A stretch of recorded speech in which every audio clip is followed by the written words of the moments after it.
Hello mga kasikat! Ngayon i-unbox natin ang Boodle Fights. So ngayon, guess what I bought? So alam nyo ilang beses ko na tong pinag-iisipang bilhin. And this is it, is Chikitan books.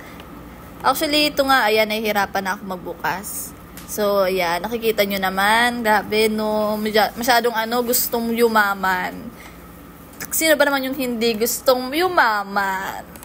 Kayo rin ba? Yes naman! Kaway-kaway dyan! So, ayun nga guys. So, ayan o, diba? Tingnan nyo naman. May ipon box pa actually. So, ayan. First is yung My Budget Diary. So, ayan. Kung gusto mong talagang mag-budget, matutong mag-budget. Pangalawang binili ko is yung utang free. Grabe, no? Ayoko na talaga magkaroon ng utang. Susunod is yung diary ng mga pulubi. Wow! Actually yan. So, di ba nga, shopping later, pulubi later. Ay, shopping now, pulubi later. So, sunod is yung My Negosyo Diary. So, ayan, gusto ko kasi yumaman ni ate girl. So, huling binili ko, ito na yung huling book is yung Ipon Diary. Ayan. Magtipid ka na o makakaipon ka pa. Ala.